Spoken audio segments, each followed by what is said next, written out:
This week on Wookie Drives, I look at one of Chrysler's many failings of the aughts, the 2007 Chrysler Aspen Limited.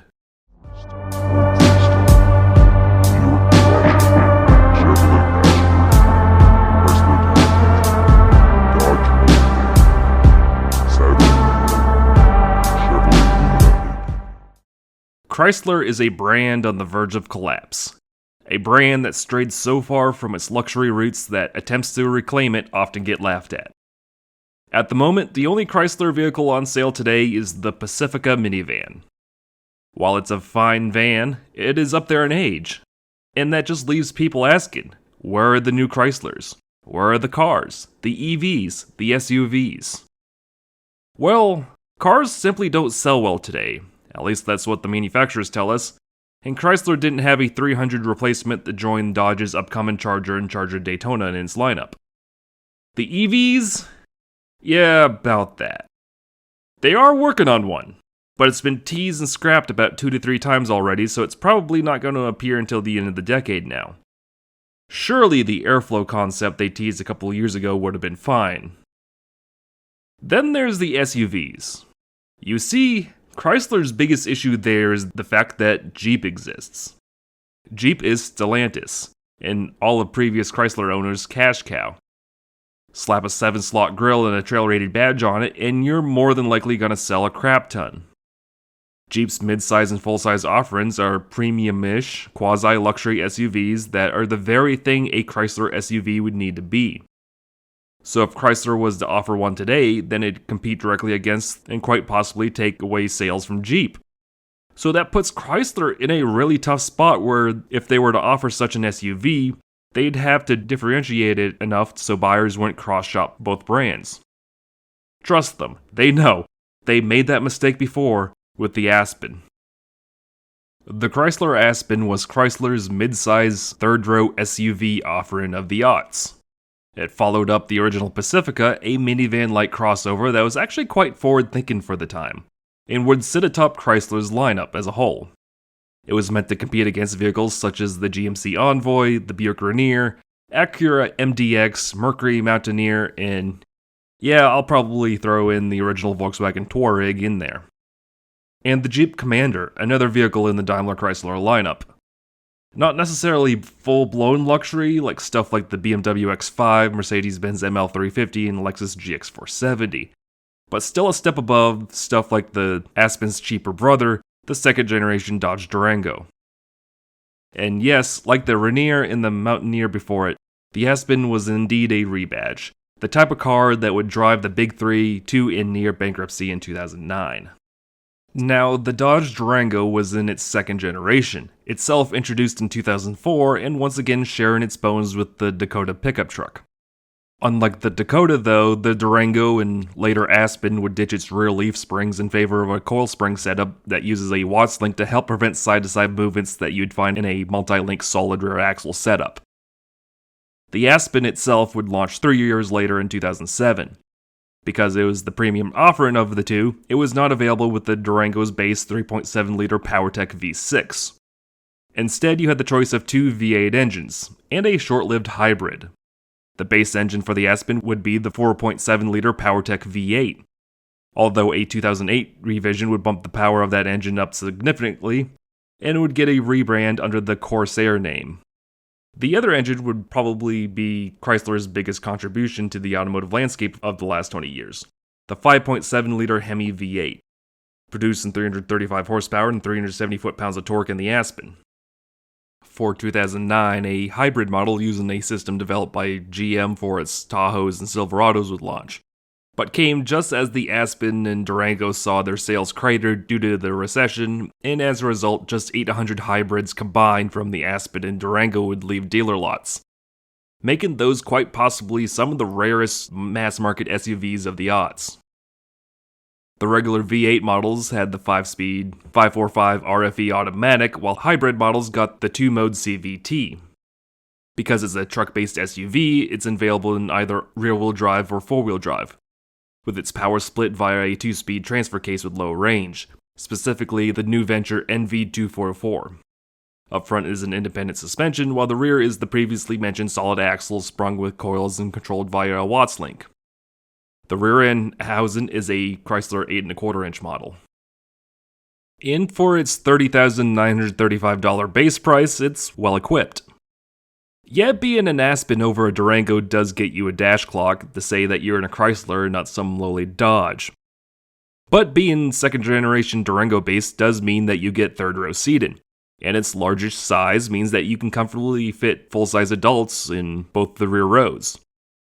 The second row is captain's chair seating, and you get a massive center console here that has a 12-volt socket inside it for charging. Not only that, on the back of the front row's center console, there's a wall socket plug, which is something incredible for a car or truck from 2007.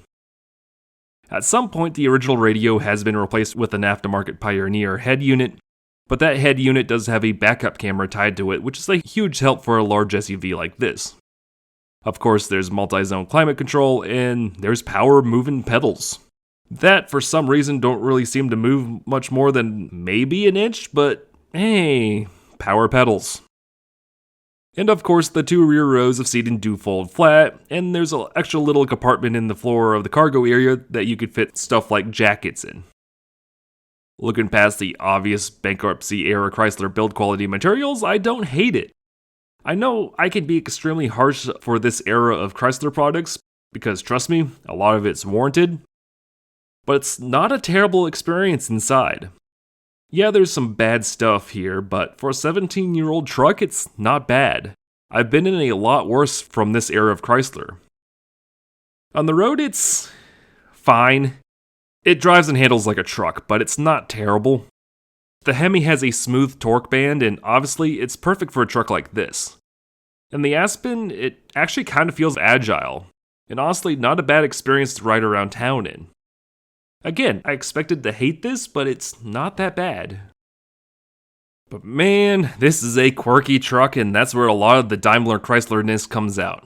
I mean, yeah, this thing has 247,000 miles, but that plastic in here is just kinda, Like, working some of the HVAC controls, I noticed that the entire dash was flexing, which is not that great. The pleather, or maybe leather, I don't really know at this point and don't really care. It's worn and cracked in the high traffic areas like the center console, and pieces of the silver trim that's supposed to emulate polished aluminum is falling off in places, especially on the passenger side door. Despite its faux wood and fake brushed aluminum lipstick on this Durango pig, it doesn't really change the fact that this interior is still largely copy and pasted from a lot of period Chrysler products at the time, not just the Durango. This was a huge complaint for a lot of Chrysler vehicles during this time, and it was quite apparent that a lot of the interiors just felt samey between car to car and truck to truck and brand to brand. And that leads to the seats.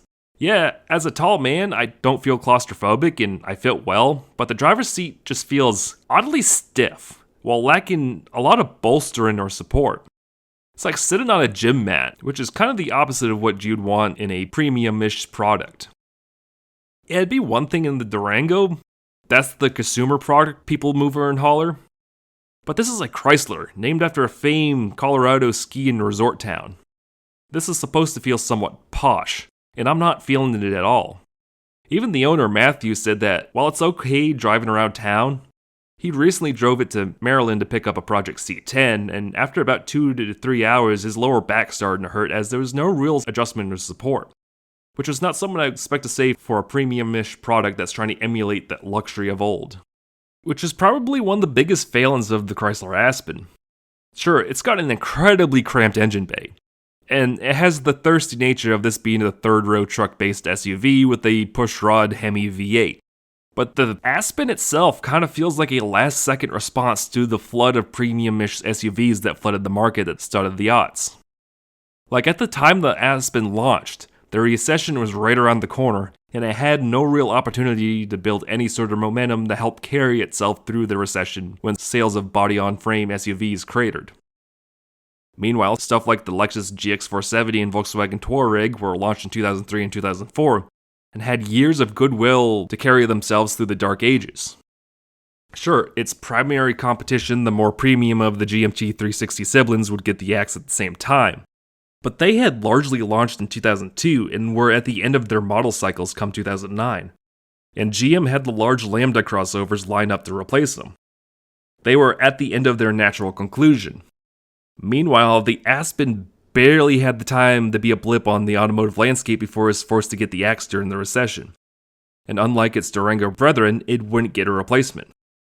The Durango would move to a Jeep-based platform, providing the third row option that the Jeep wouldn't get for a bit, as the Commander wouldn't get a direct replacement at the time. It was a larger supplement of the WK2 Grand Cherokee, and it was more of a people mover and hauler than the Grand Cherokee's increased focus on moving up market to be the best Grand Cherokee it could be. A second generation Chrysler Aspen would have directly competed against that, and it would have robbed sales from the runaway success the WK2 Grand Cherokee would be, and would probably struggle to find a foothold like the original Aspen had done. This created a paradox for Chrysler. For the health of the brand, with the increasing move towards SUVs and crossovers in premium and premium-ish markets, SUVs like the Aspen would have been a necessity to ensure the long-term health of the brand. But Jeep already exists as the then FCA's premium and premium-ish SUV brand, and anything Chrysler would have done would have directly competed against that. Sure, Chrysler is more of an old-person brand that was trying to reinvent itself for a younger demographic, and wouldn't have had that outdoorsy ruggedness that a trail-rated Jeep would have had. But Jeeps were becoming more and more comfortable to live with, and were increasingly making a push up market to better take on stuff like the Range Rover. Anything Chrysler would have done would have been directly in Jeep's way, and as a result, this paradox has led to Chrysler's near death as a brand. This paradox now has the new owners of Chrysler, Stellantis, in complete frustration in what they can do with the brand. Meanwhile, Jeeps are constantly getting updated, and that brand has a big influx of new SUVs and crossovers in the pipeline. Dodge finally got a small crossover and is working on the replacement for the Durango, something that Motor Trend has reported as possibly being called a Stealth. Shut up, enthusiasts, the original Stealth was 30 years ago, but I don't know, this Motor Trend article just reads like clickbait. But as much as the Aspen makes sense as a product, as much as the Aspen makes sense for Chrysler as a brand, its very existence is a threat to the larger company as a whole. Please don't die, Chrysler. You deserve so much better than what you've endured in the last decade, or last 40, 50 years, honestly. At least build that Airflow EV SUV. You need something, for the love of God, anything in your lineup. 2007 Chrysler Aspen Limited, a perfect representation of the paradox that Chrysler the brand is currently stuck in. Have a good day, everyone. Thank you once again for watching another episode of Wookie Drives. Once again, huge shout out to Matthew of Cornelius, North Carolina for letting me take out his 2007 Chrysler Aspen for the day so I could make this video you see here today. You can follow him on Twitter at GorillaMS or Gorilla Motorsports, and I'll leave a link in the description of this video. If you have a car or truck you'd like to see on the show and happen to be in the Mooresville, North Carolina area, email me a submission of your car or truck to wookiedrives@gmail.com. That's right, submit your car to wookiedrives@gmail.com. That's wookiedrives@gmail.com. Don't forget to give the video a like, drop a comment with some feedback. Any sort of interaction with this video really helps small channels like mine grow in the algorithm. Share with all your Chrysler Aspen friends. And finally, don't forget to subscribe and hit that bell for notifications for more videos like these. Thank you so much for watching and have a good day.